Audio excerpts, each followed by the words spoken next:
Hello, everyone, and thank you for joining us. My name is Joe Mooney. I'm the Director of Communications for the USA chapter of the Institute of Asset Management. Today, we're very pleased to have Martin Kerr, a member of the Australian Delegation to the ISO TC251, the committee that manages the ISO standard for asset management. He's also president of Structured Change, and he will discuss how this technical specification was developed and how you can adopt it in your organization from the lens of change management. Thank you very much, Martin. I look forward to hearing your presentation. Thanks very much, Joe. I'll just change a few things here. And if you could just hand over control to me, I think, and then I'm ready to go. All right. I'm guessing, Rob, are you handing control to Martin?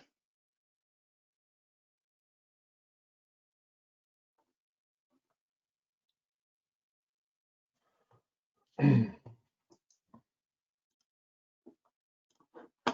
me see.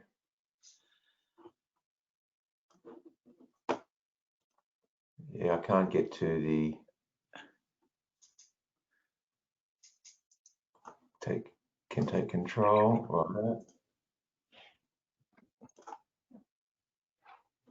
One moment there. Sorry, everybody. Just go through and go make presenter. Here we go. All right. Let me go to here. Okay. Just wait for the screen to warm up. So look, thank you very much for that introduction, Joe, and apologies, I was just on the phone then to Tom Smith in the background. He's having some technical difficulties at his end. Again, it's great pleasure and I suppose a privilege to share with you some of the insights from in and around 55010. I've been on the TC251 committee now for approximately 2 years. And what I want to share with you this afternoon is some of those insights as how that standard, or sorry, the technical specification came to be.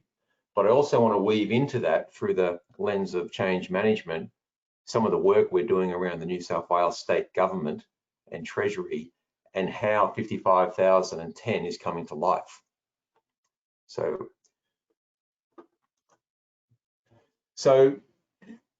bit of a skeleton for today, bit of a TC251 overview, just so those that aren't aware of how ISO is, I suppose, set up to develop standards and specifications. I'm going to talk then about the need for alignment, the benefits of alignment, and if you cast your mind back to 55,000, it's one of the 4 fundamentals. We've got alignment, assurance, leadership, and value, and alignment plays a key piece. What does 55010 provide? Again, I'm going to look at through the lens of someone trying to implement change in an organization and how I have found this specification to be of great aid, especially bringing together finance and treasury with asset management. And I'll paint some of the symptoms that we faced in doing this, but also to how we navigated around it. And then finally, I'll open up with some questions and then return to Joe.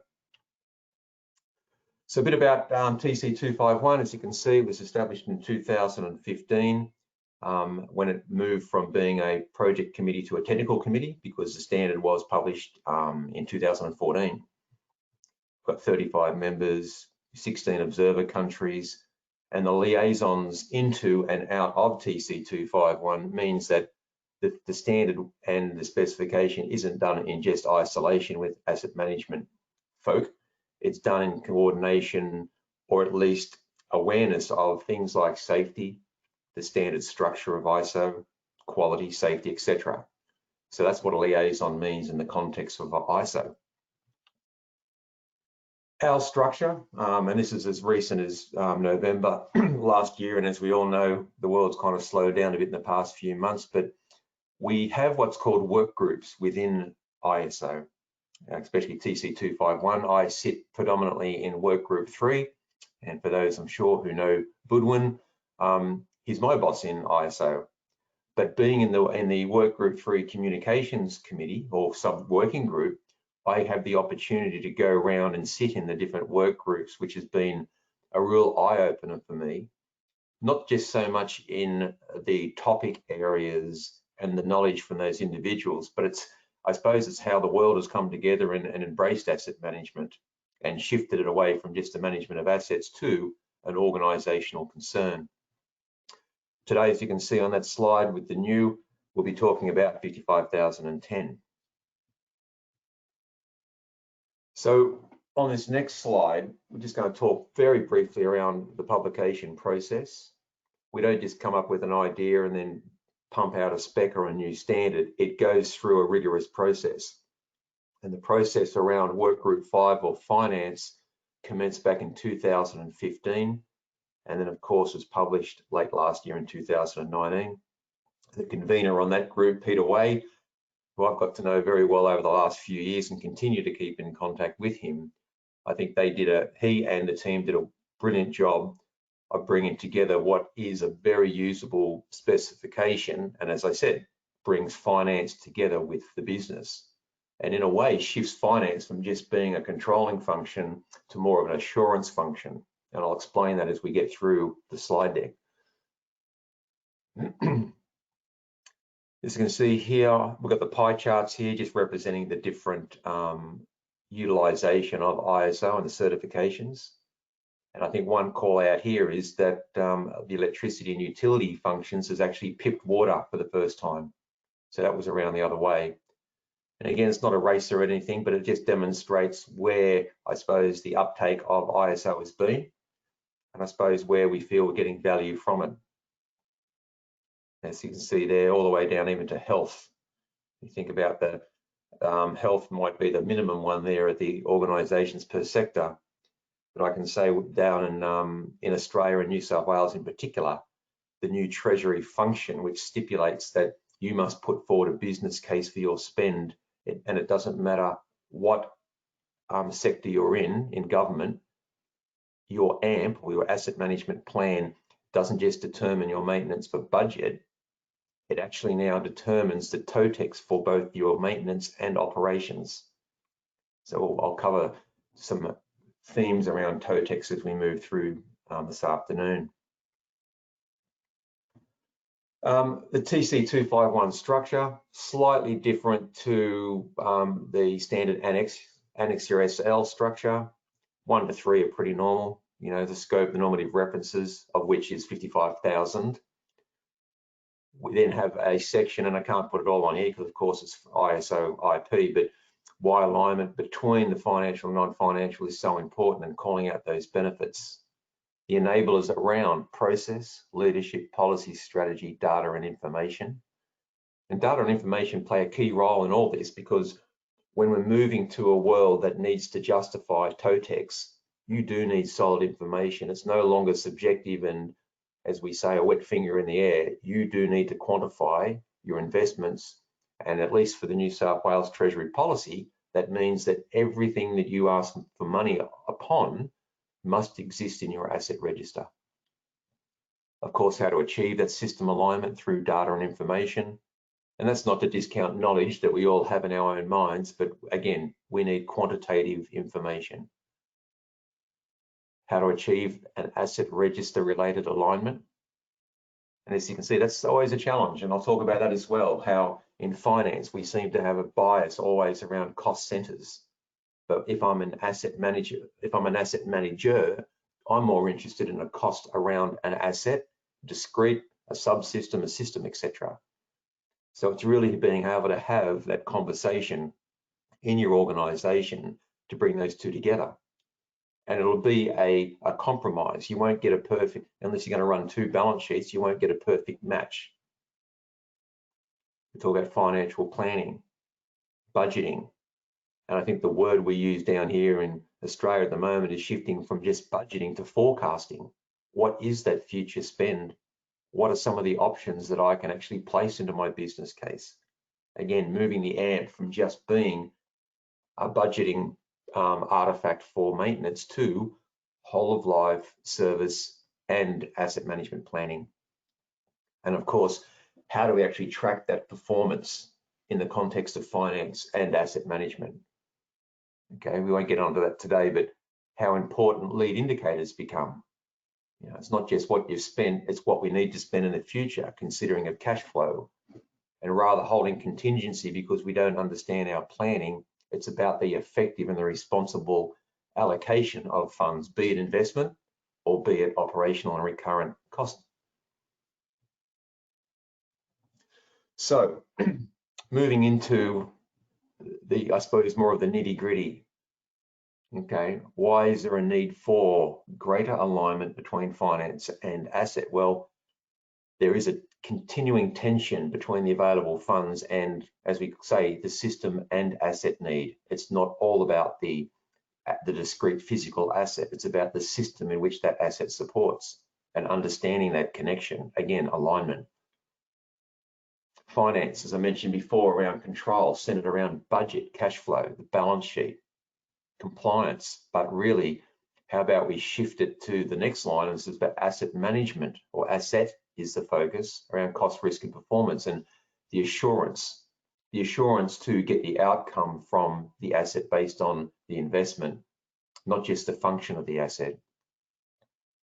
Finance, and again, every organization is pretty much the same in that you want to get a business case that supports something. But the old, or I suppose the consistent way of internal rate of return on net present value and return on investment needs to be brave enough to look beyond just the budget cycle to more of the asset life cycle, or the system life cycle, or perhaps the decision life cycle.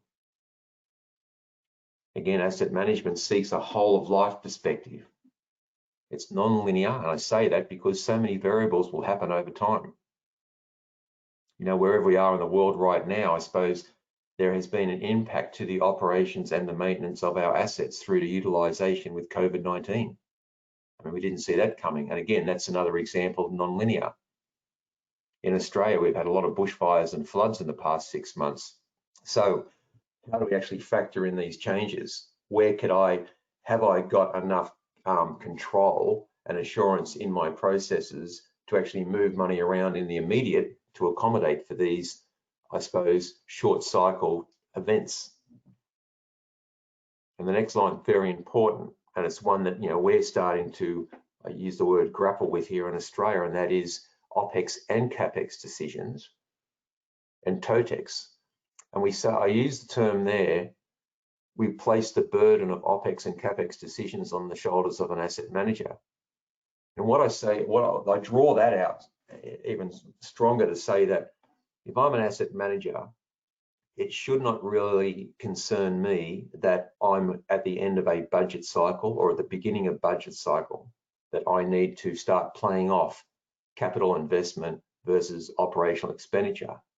I should just be able to express the need for that asset or that system in terms of TOTEX.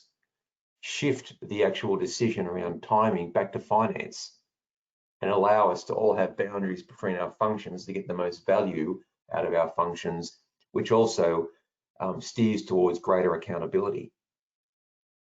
You know, I'm speaking to North America today from Australia, and, you know, we have an accrual-based system, whereas there's a cash-based system elsewhere in the world.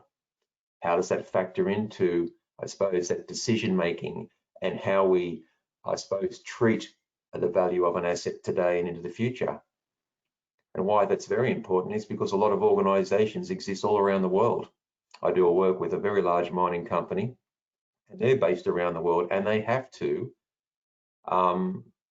consider those exact barriers, I suppose, and constraints of how they report accounting, but also how they make decisions at the local operational front. And of course, the world is changing, and we're getting smaller, more connected, and our decisions need to almost be instantaneous. So, of course, you know, there's some of the challenges, some of the benefits of alignment. As you can see, understanding and acceptance of longer term planning, future value, being brave enough to actually commit to future value, even though it might be outside of the budget cycle, but having your SAMP or your AMP connected in such a way that it paints a future picture, so there is an appetite to invest in that future and not just within the budget cycle we're in. And that's to the next line, moving beyond just our local 12 months or 3-month budget cycles and using the asset life cycle to consider what that horizon might be. I did some work with a finance person in Sydney Roads, and what we did was he didn't understand the concept of Weibull analysis or Weibull analysis, where you got a bathtub curve. How does an asset's characteristics fade towards the end? If it's hard time replacement, it will be at a particular point in time. But if it's a bridge, it'll drift off very slowly. Where if it's an IT asset, it will have a shorter life cycle, and the bathtub curve will almost be vertical at either end. We actually modeled some of the asset classes, and from that, we're actually able to start informing finance to how asset management thinks and vice versa. That was a great exercise. And again, that heightened awareness of how asset managers think to how finance think. It was a really good exercise and an easy one to do in any organization. Improve that decision making and communication on how to price our products and services. Sustained competitive advantage, because we know what we're doing.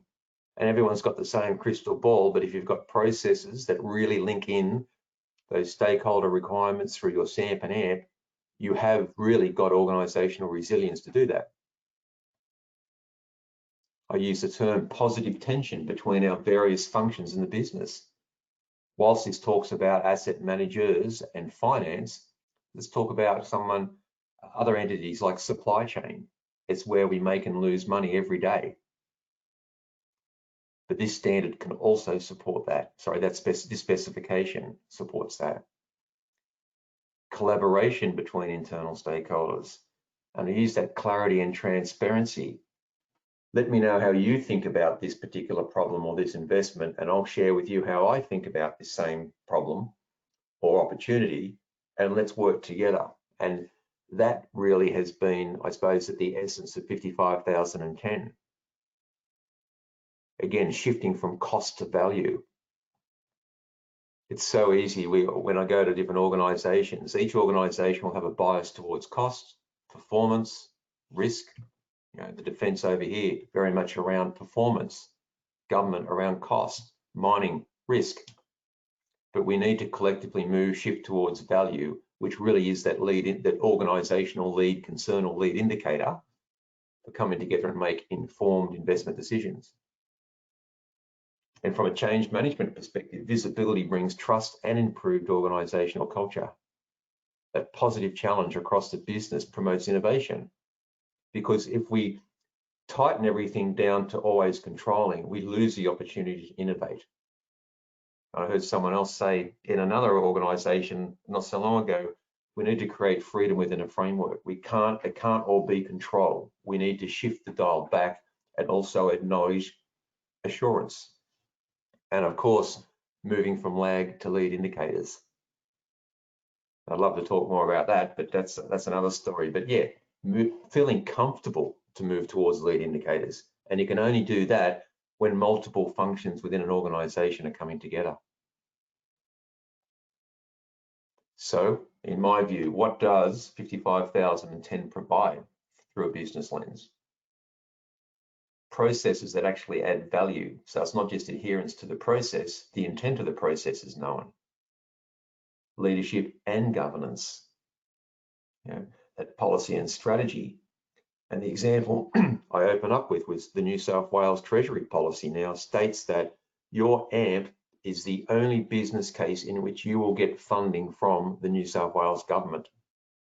And you ain't going to put just numbers in there. We need to see the numbers tied back to the asset register.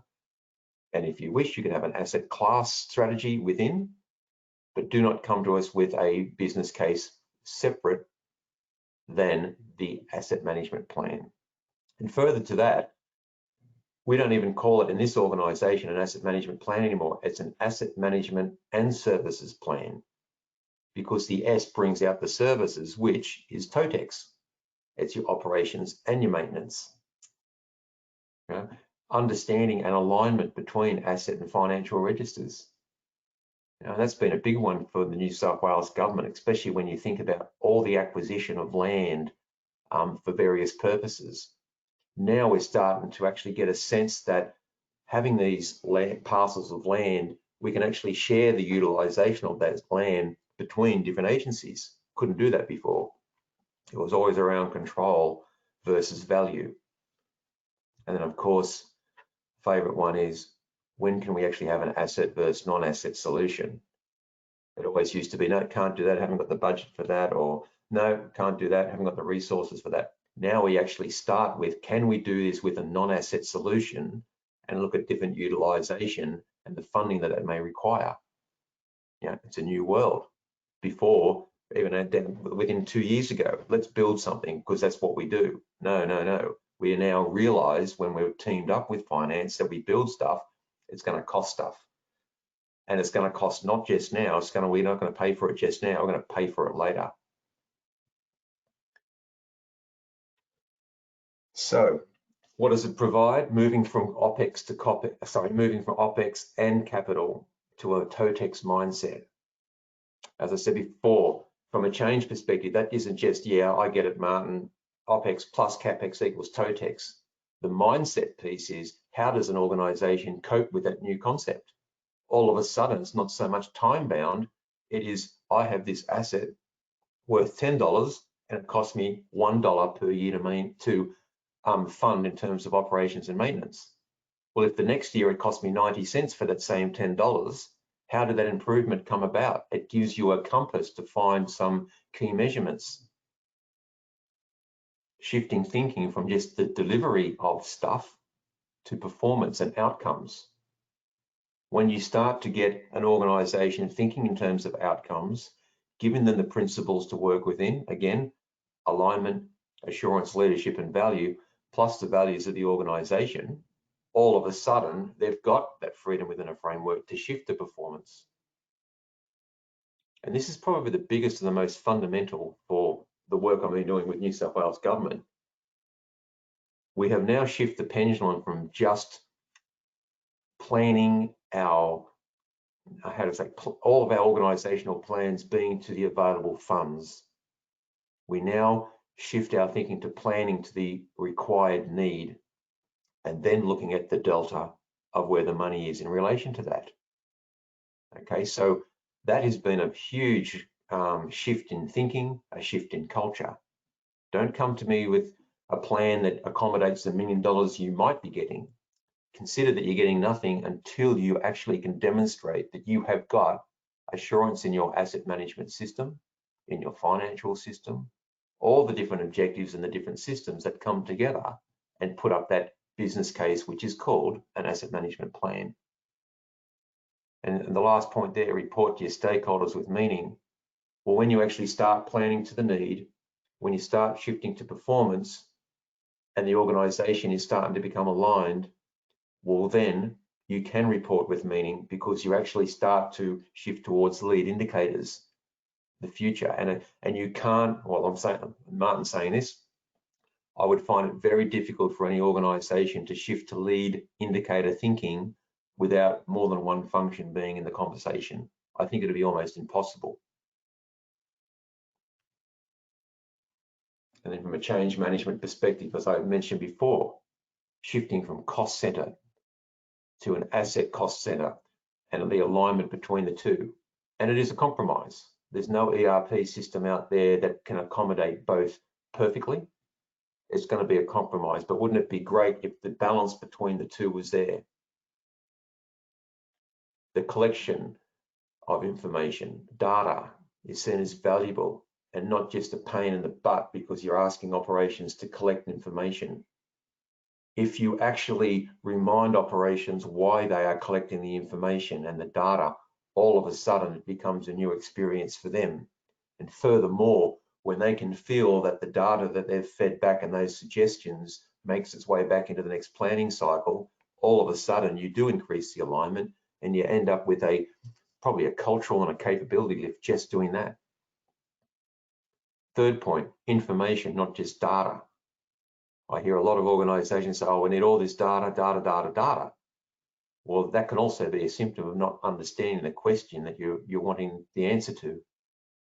Information is data presented in a particular shape or form or domain that enables you to consider your decision making. Reliability with finance, connecting the two.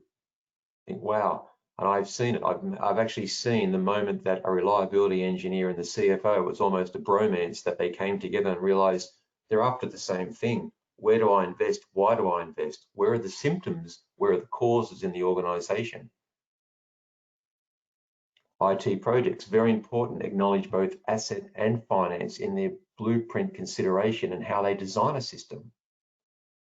I think we've all lived through, or many of us would, the stand up of an ERP that we use, the consultants come in and say that's best practice. Probably best practice for the platform and doing it cost effectively, but does it actually yield value beyond deployment? Creating that conversation between asset and finance to learn from one another. Again, shifting finance from just being control around budget to looking at trends, to looking at future considerations and options. Connecting finance with supply chain. Critical, absolutely critical.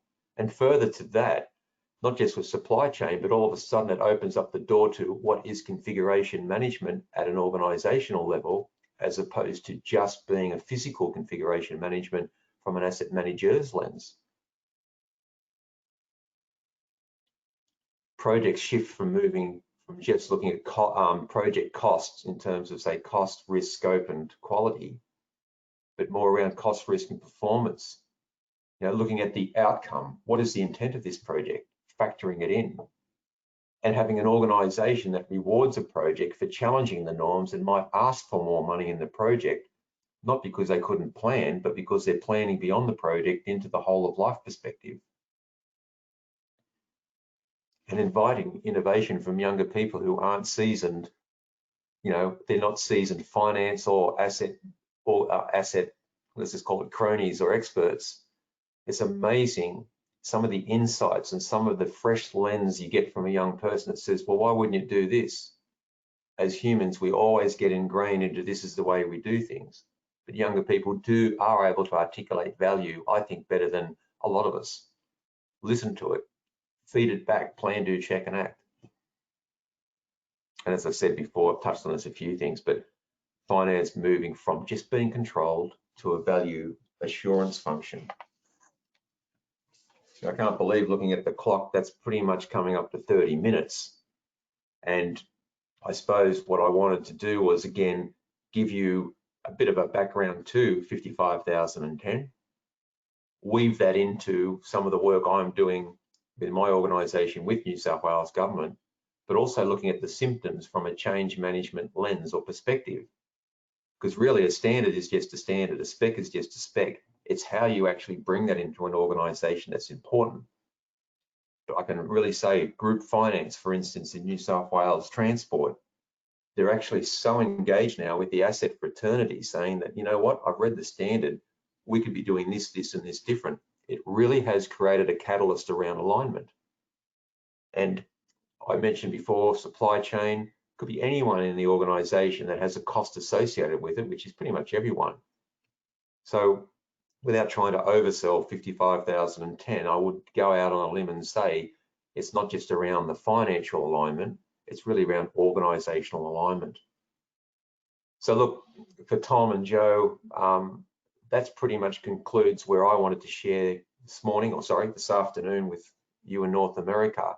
And I suppose I'm happy to open up to any questions or any insights or any challenges from anything that anyone has heard today.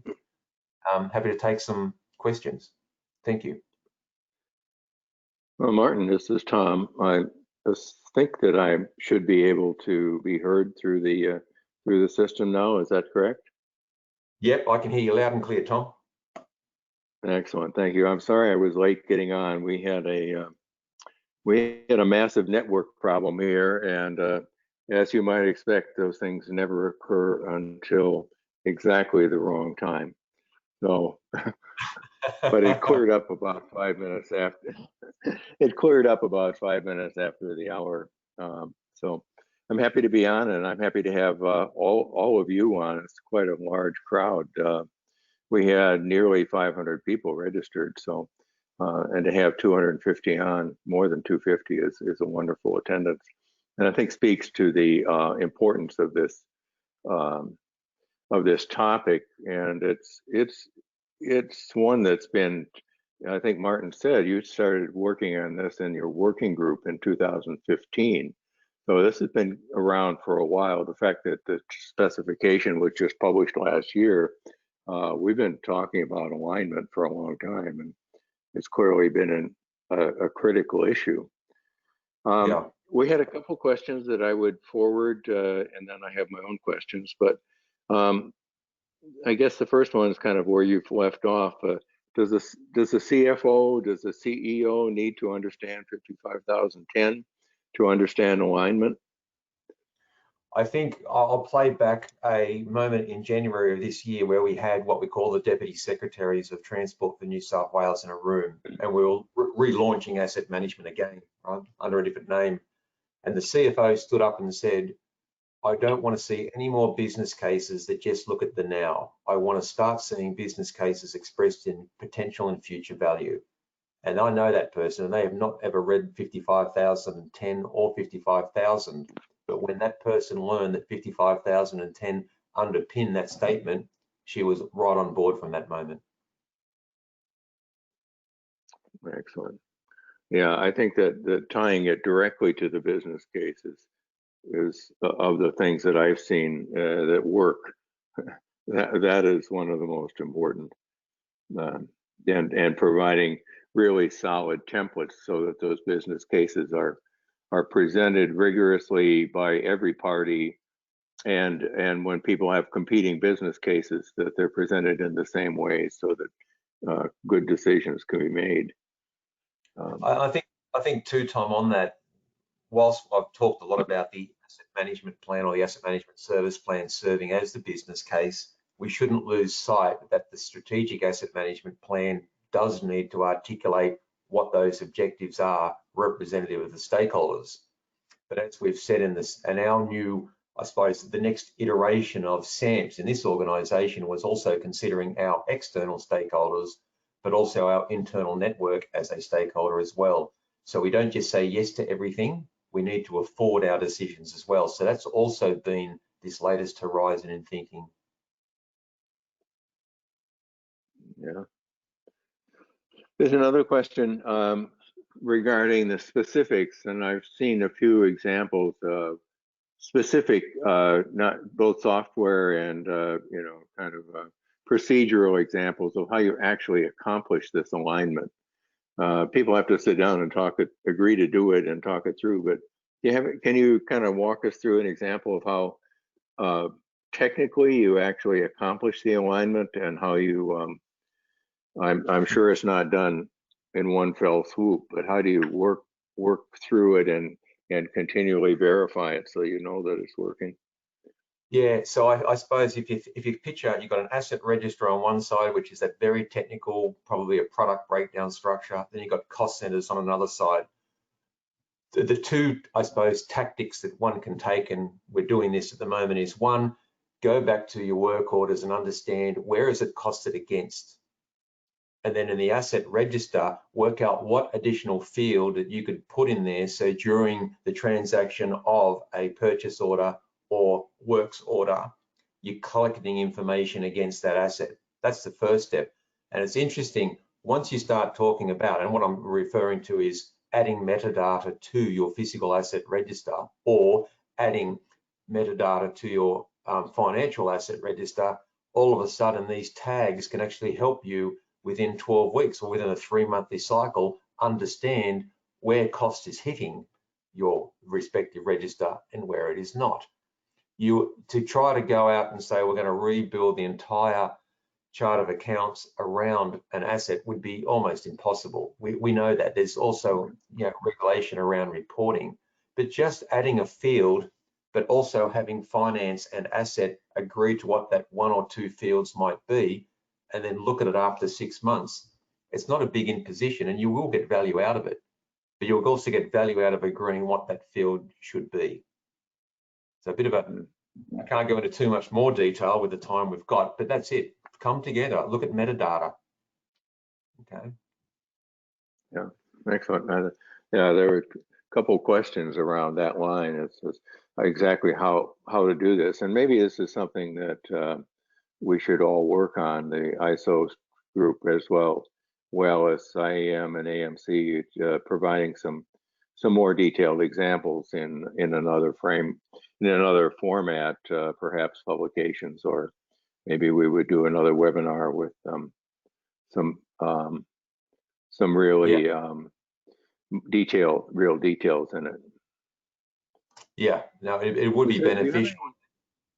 Sorry. Yeah. Another question, do you have any ideas how this works across international boundaries? We've talked a little bit about Australia. Are there, you've been involved with this through your World Partners work and other work globally. Is there any advice as to where you've seen this work well or not well across international boundaries? Well, look, I won't say countries? Yes, I won't say which mining company it is, but there's a mining company I'm actually assisting with certification at the moment for 55001. But what we did at the beginning of it was knowing that they're in a lot of countries around the world, different reporting requirements, different accounting standards, etc. Was one of the requirements was, how do we actually implement asset management at the operational phase without being concerned whether it's accrual or cash? And the underlying secret to that is you simply align to value. And once you align to value, then it takes all that thinking away from the front line and brings that secondary consideration back to finance. Because, as I said before, if we keep placing the role of treasurer on the shoulders of an asset manager, you're not going to get the full value out of their knowledge, their insight, and I suppose the craft of asset management. So in a snapshot then, if you align to value, the two fundamentals of asset management, I don't think you can go wrong, because it creates a conversation, and from that you will work out the steps for your organization and how do you come down to that common denominator. Because if you start to localize your practices around asset management to satisfy a financial framework, I think you've lost the game. You need to just come down far enough so if you moved any people around your organization, they could do it consistently. So a bit wordy, and I'm sorry if I didn't nail that on the head, but that is, again, a requirement for this particular organization to achieve value from the discussion around 55010.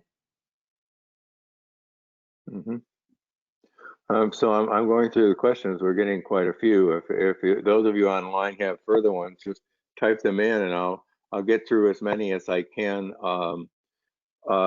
in this discussion. And whatever we don't get to verbally in the discussion, we will answer by email individually.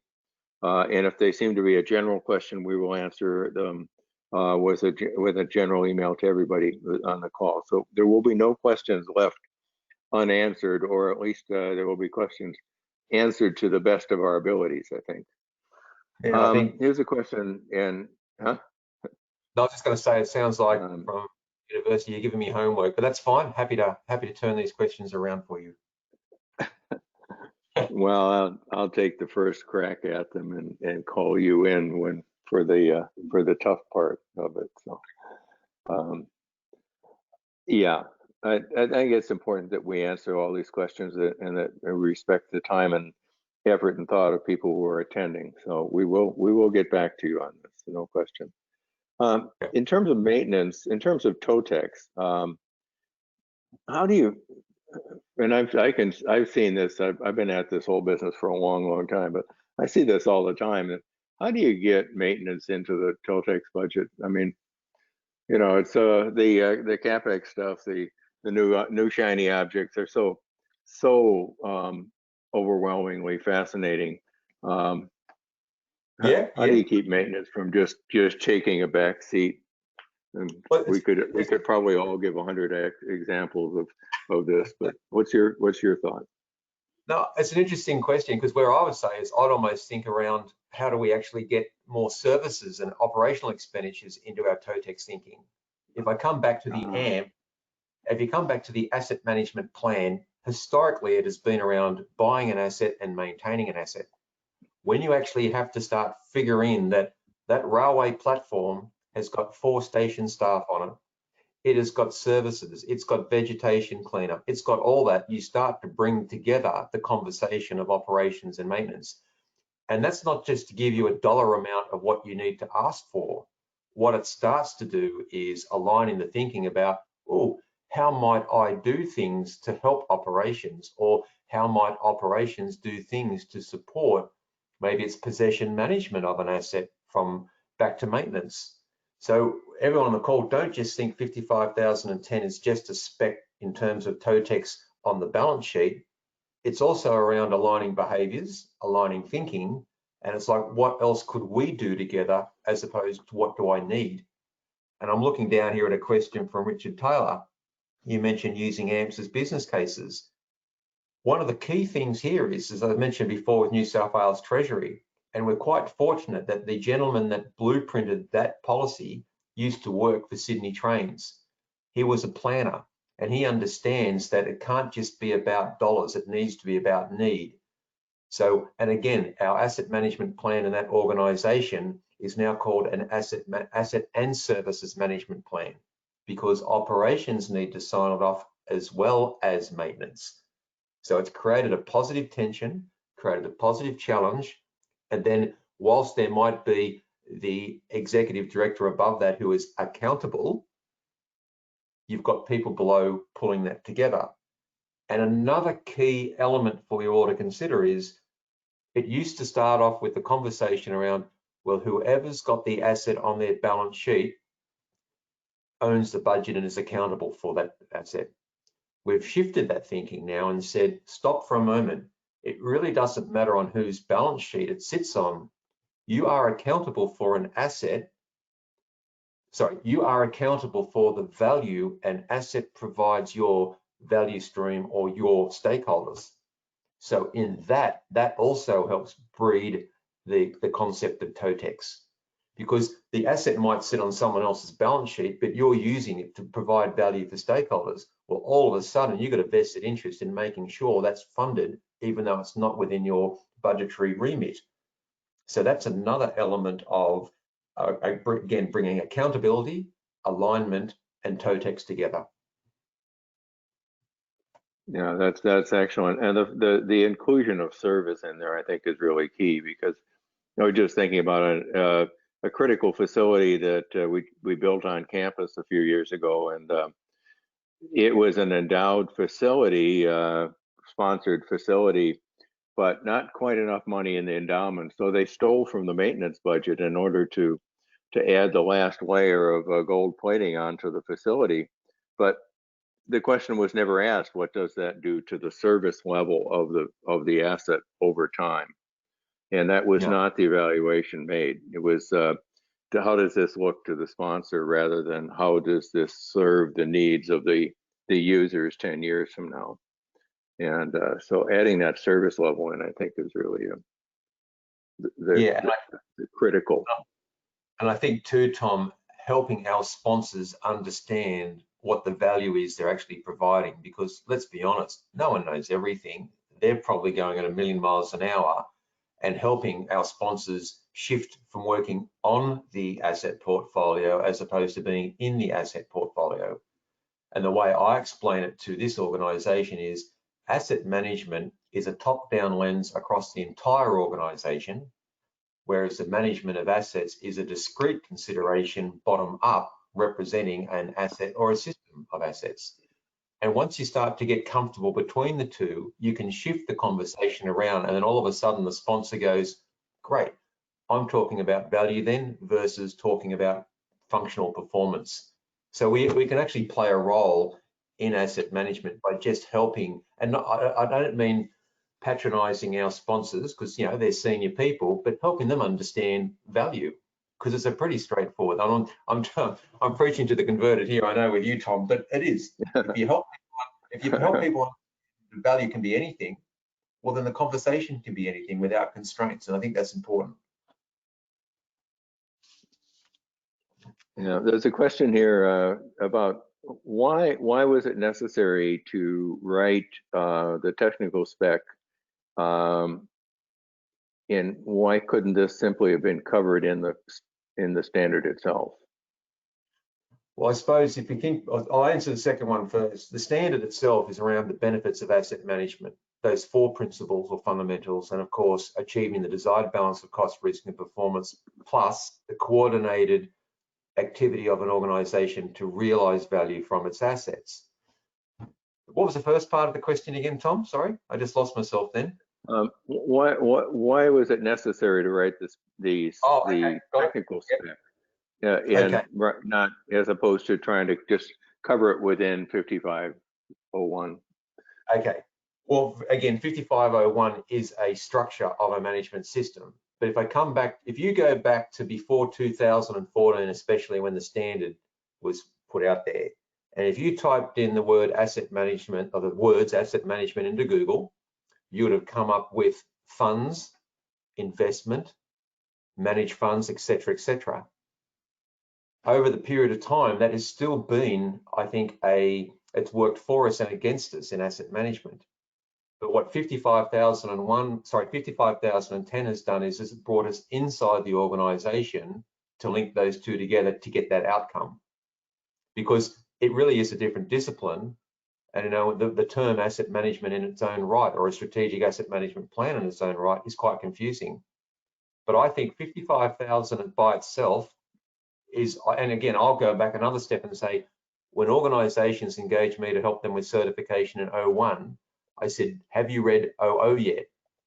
And if they say, yes, that's why we want to do it, that's a big tick for me. If they say, oh, what's that? Well, then all of a sudden you've got an issue because they don't understand the value that asset management brings. But again, asset management in a finance lens in terms of investments and, you know, buying a building, and you're shifting into a different zone, which is still outcomes for stakeholders, but asset management itself delivers those outcomes. But again, 55,010 links the two together in an explicit fashion, which wasn't available before. Sorry if that was a bit wordy, but I wanted to touch on the fact that asset management typically is seen as funds, portfolios, etc., that people buy shares in to invest, as opposed to the art and the science of asset management. Yeah, I guess, you know, there's a kind of a related question in terms of if you're just starting on your asset management journey or early in it, what would you do right now if you were just starting? Where would you put 5510 in terms of the guidance for your? I would say, you know, putting it right into the SAMP would be the thing to do, but maybe you have a different take on that. I think that's a good call, Tom. I mean, if you think a SAMP is really your approach to asset management, if you took a lot of the content and the purpose out of 55,010 and put that in your SAMP, it would actually help the organization understand how the two are mutually supportive, not mutually exclusive. And I think in terms of starting your asset management journey, my advice to anyone would be start with alignment and value. If you're aligned to value, then the other two fundamentals will slowly come together. And I'll also go out on a limb and say, if the boss says, oh, it's going to cost too much money to do asset management, well, if you just let him know that alignment, leadership and value are free, assurance is where the cost is, and you've got to determine what your level of assurance is based on your context of your organization and your maturity. But yes, 55,010, the substance of that made into the SAMP and in and around sections 4.1 will look at the internal issues and the external issues you're trying to resolve. So yeah, great. That'd be a great starting point, Tom, but aligning to value especially. Yeah, there's a related question, I think, which is interesting because of the question relates to the interrelationship among assets and the fact that assets, even though they might be in different classes or certainly in different locations, are related to each other, and their performance is interrelated, even though they may be accounted for financially differently. How do you look at performance relations, service relations among assets from a financial standpoint? Well, I suppose it's like this. No, I was going to say an asset exists to support a system. It doesn't exist to support its own function. Okay, so it sits within a system. That system is delivering a value stream of some type. So it's really understanding the function of that system and the value that it provides, not just the function of the asset in its own discrete manner. And that's another form of alignment. There is no physical asset in any organization that exists outside the system it supports. If it does, well, it shouldn't have it. It's costing you money. It's waste. And that is the other important thing. And then the system is actually owned by perhaps an executive director level because it's delivering service of some type. Once you get that alignment working together and people are aware that one supports the other, not the other way around, again, you get a capability lift. So that's alignment, again, being a fundamental is such an important, as a change person, it's the most important fundamental that I see under 55,000. But again, physical asset only exists to support a function, not the other way around. And that's a strong case then for your executives, for your CFO to really understand the SAMP and then to bring your AMPs to life. So they're not just there as a tick in the box, they're there to create investment decisions in both the immediate and the longer term.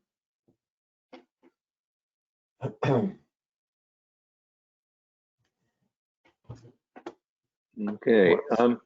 Let's see. Here's the $24,000 question. How, if you're going to align your two registers, how long does it take and how much does it cost? $1.50. I would say $1.50 per field in the database. Well, I'll start with the question from the other way. What is it costing you not having it? And that then is your business case for investment, and that should determine whether it's worthwhile doing or not. I used one strategy around just placing metadata in either register to link the two together. I looked at even if it was just as simple as adding another field to your works orders. Start to understand how you create alignment. And a big bang of bringing the two together, ouch, that will hurt. That will hurt. But understanding why you do, the cost of not doing it will give you that answer. Yeah, and I think from what I've seen, this can be done incrementally. I mean, it can be done in one fell swoop if you have a whole lot of time and a whole lot of money and a whole lot of brutal executive support. But I think it can be integrated over time, and that's as you're adding fields and building the two things together. Yeah. But I suppose another way of looking at it to get senior sponsorship in that particular exercise is to remind people that the system is what generates value or revenue for the organization. If you can put another field down in a register, whichever one it is, to actually create clarity around the decision making in support of that value, I think you'll also get buy-in from your ED. But again, linking it or aligning it back to value will always be a palatable discussion, because a lot of the things when we talk about value, it's very hard to quantify. But if you can talk about it where it's costing us not doing that, that should help. So when you're selling asset management, now that we have 5510, where does it sit in the, it's a very clear tacit acknowledgement of the relationship. Where does it sit in the business case or in the organizational case for asset management? If you're presenting this to a CEO, and you're talking about the ISO standard in general, where and when do you bring in 55,010? Well, I suppose it's like this. 55,000 talks about the desired balance of cost, risk, and performance. Maybe 55,010 changes the word desired to optimal because you've got people talking about what the actual goal is. And we need to also, 55,010 helps understand cost, risk, and performance down at the discrete, in the subsystem, in the broader system, and then the value streams of an organization. So again, cost, risk, and performance is the backbone of getting people over the line to at least listen to the opening statement regarding 55,010, because we cannot do things in isolation in an organization. You can't. A small one you can, of course you can. But once you start to get multi-site, different products, different services, you have to have this mindset. You just have to have it.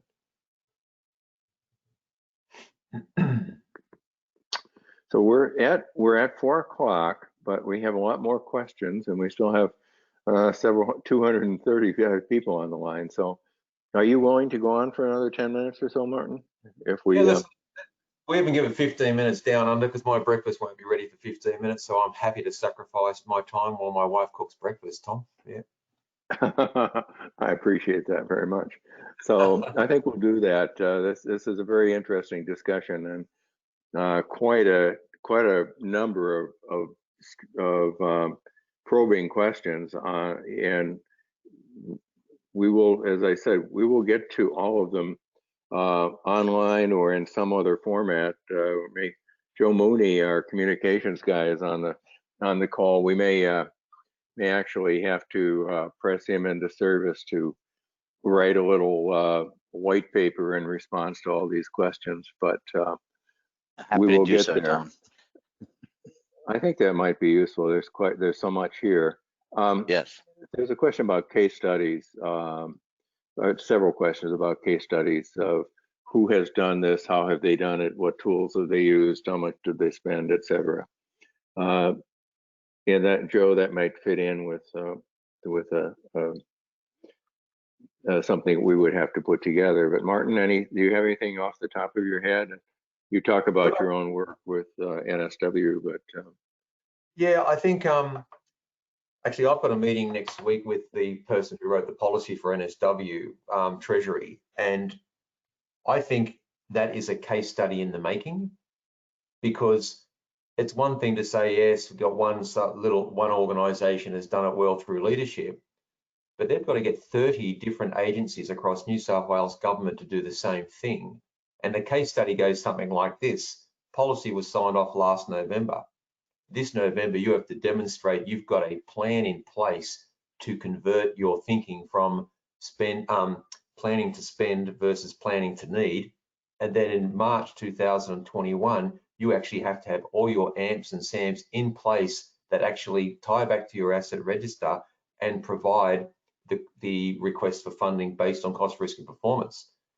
So whilst it's not here today, that is going to be probably a very interesting case study into 2021. But I think all these questions here that I'm reading on the screen are all questions that have come through in different flavors in this journey that's been on.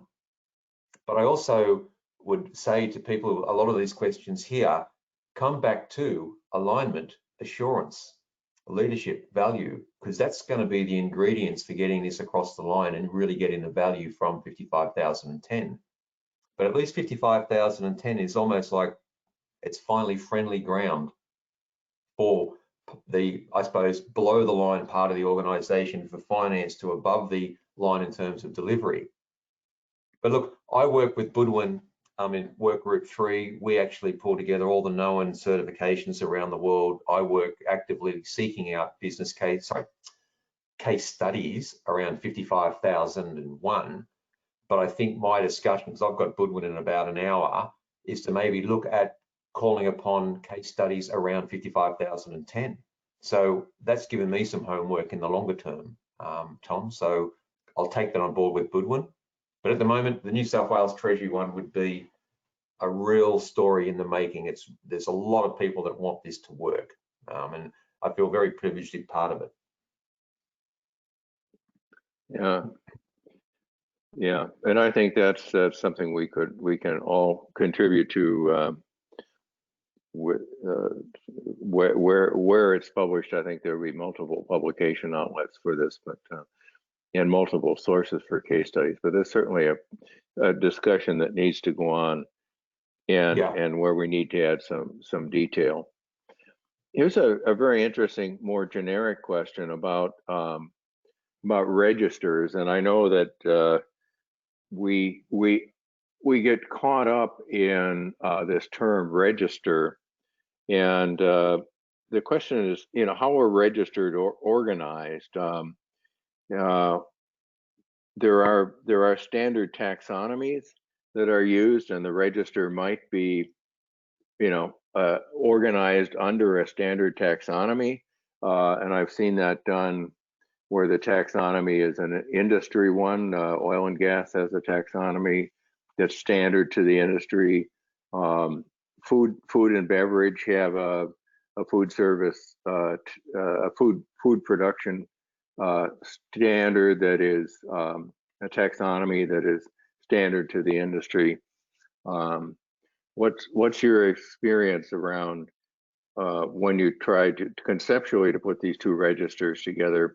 We can add fields so one can see the other, but is there a long-term solution for making them, for harmonizing them in a more useful way, more intuitive way?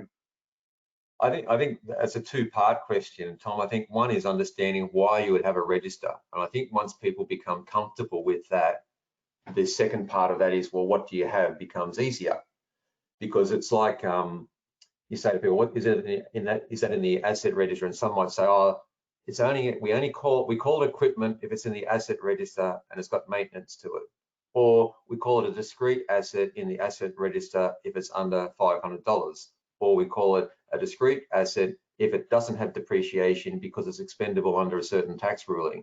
This is where it gets muddied. Come back to first principles. What have we got in our asset portfolio that requires funding to keep it of operating value? I mean, as simple as that. Well, what you choose in terms of your taxonomy, like there's one we have in Australia called AUSTLANG, and that ties back to the APIC supply chain standard. There's any that you can use, but whatever you use, make it understandable for anyone in the organization. Think about it as it goes through. You might be able to, if you come up with a standard configuration, how do you actually translate that through your work orders, through your reporting, so people actually understand it's important? I'm doing also work at the moment with digital engineer, what they call it, digital engineering. I said, this is fantastic stuff you've got, but what does it tell me? What does it tell me? It tells me a whole lot of shapes, a whole lot of intersecting things. It's a bit like BIM. BIM's great, don't get me wrong, but what are you capturing? What is it of value? Is it helping you in a future design, a future decision, risk, cost, performance? If it isn't, you'd question it. But I think coming back to first principles, what do we have? Where is it? And what do we need to know about it? The third question is certainly one that the organization's appetite and maturity will answer. But I think anyone who's investing anything in terms of cost should know what it is. You'll get into the whole argy-bargy regarding recurrent cost, or if it's vegetation cleanup, how do I distribute that across different assets? Well, you might choose not to. You might just say, you know what, we'll just factor that in over there. And if it gets more in over the next year or less, we'll start to look at it differently. But if we start making this too scientific, too logical, we'll lose the purpose of doing this. It's about decision making, and you should only need to go down as far as you're going to be making an effective decision. So again, it was a generic question, as you said, and a bit of a waffling answer there, Tom, but the organization has to decide that for itself, but it needs to understand the questions that it needs to ask in terms of investment. Yeah, it's interesting. Yeah, I like that answer. Well, I like the answer a lot, and I was thinking about a case.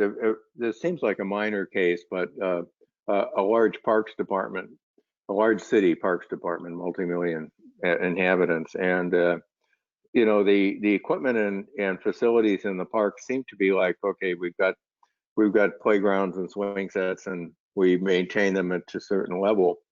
But what they've noticed is, as the population changes and ages, there are not too many octogenarians out on the swing sets anymore. So you might as well pick those up and move them to another another location where the neighborhood has changed and needs them. But that requires some future, as you said earlier, some future thinking.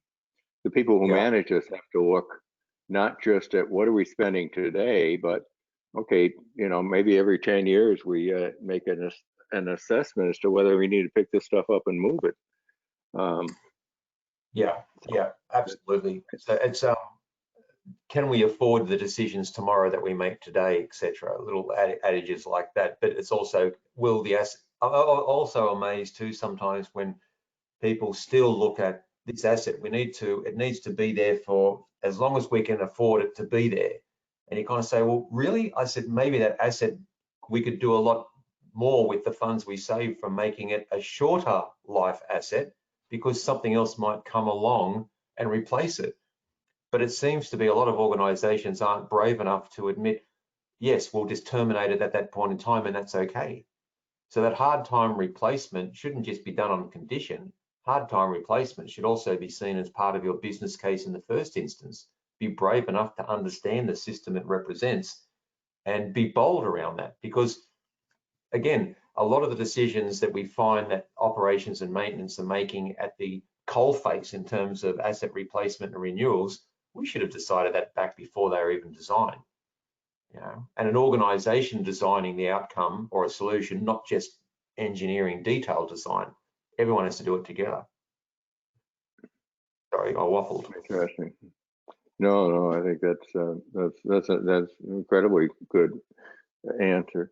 We're going to take one last question here, and then I think we will let you get off to breakfast. And we do have quite a bit of homework here, so we'll follow through with this from a variety of standpoints, but we'll make sure that we get back to everyone who has asked questions. And there's certainly work here for Bodwin's working group within the technical committee of ISO, but there's also work for IAM and AMC in terms of supporting their members with answers to these kinds of questions. So Yes. I'll make a promise to stay on this. We're really getting to the rubber and the road here with this technical spec in ways that make asset management real to another whole spectrum of the organization. So the last question is, you talked about building a business case that considered the assets and the services that they perform and the value of those services. What is the follow-up then on that business case? So I make a Totex business case. I'm going to move my swing sets. And so what is the follow-up there? The ISO standard does require that we do audit and review.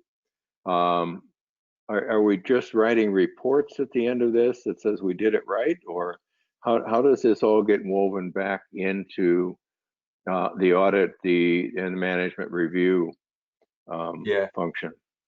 Well, I think audit and management review are quite a nice little balance there. If you think about assurance, it's assurance to a plan. Did I comply with the plan I set out to do? But probably more important, the assurance says, did I achieve the intent of the plan as I set out to do? So the former might be around the cost, but the latter is around performance, and in between is that risk.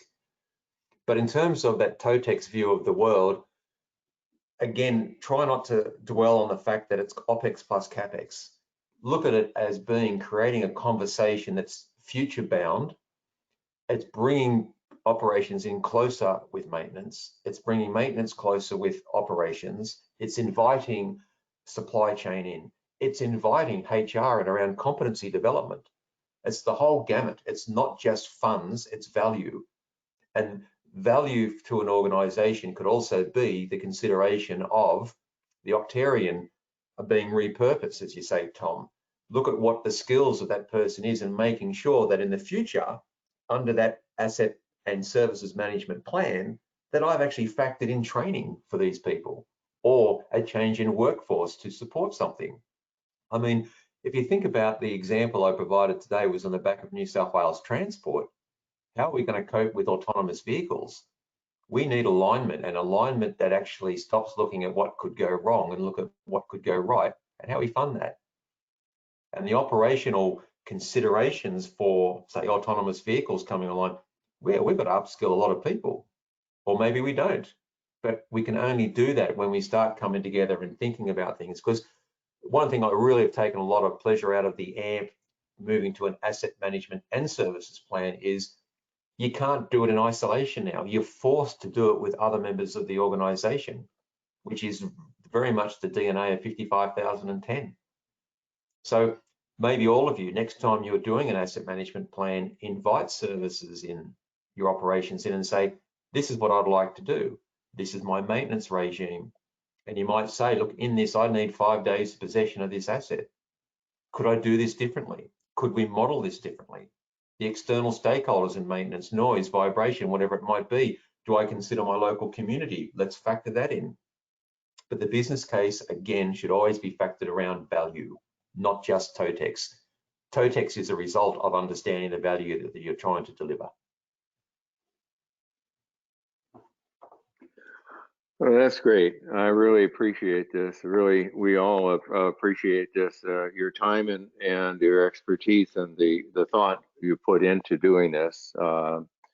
It's been very, very, very informative, very useful. And as I said to the audience, we'll follow up with individual answers, and maybe that will take the form of a document that we put our heads together and generate for all of those who attended. But we will, the session is recorded. You can review it later with your, if anybody subscribed, we'll get a link to the recording so they can review it later. And obviously we as I say, if we put a report out, we will see if we can find a way to continue this discussion. My guess is that another webinar would be welcome, and we may look for a different kind, slightly different focus for it. But we've certainly hit on a very a very hot topic, a very powerful topic for everybody involved. And again, I didn't introduce myself. My name's Tom Smith. I'm one of the directors of the IAM USA and a member of the ISO Standards Committee, and also have been coordinating webinars on behalf of the IAM North America, along with Bodwin, who is the chair of the Canadian chapter. So we will have another webinar in a couple weeks. We're going to talk about using a SAMP to develop consensus across the organization. And I'm going to guess that we can throw 5510 into that mix when we may have that discussion. So look forward to seeing many of you back for another session. And thanks again to Martin. Any last words, Martin, that you want to have to say? I would just like to first thank you for the privilege to come and speak to our North American cousins. I mean, it doesn't matter whether I'm in the Asset Management Council, ISO, IAM, we're all on the journey together. I think sharing is caring. And for those of you who are getting on the journey of asset management, please start with 55,000 first before getting into the detail of 01, because it really understanding those key core fundamentals is what helps drive the conversation and the uptake of asset management. But again, thank you very much for today. It's been great. I really appreciate it. Well, thank you again. And with that, I will close the session and say goodbye to you all, and good luck with the rest of the day. Thanks, Tom. Thanks, everyone. Thanks, Tom. Thanks, Martin. Thank you. Thank you.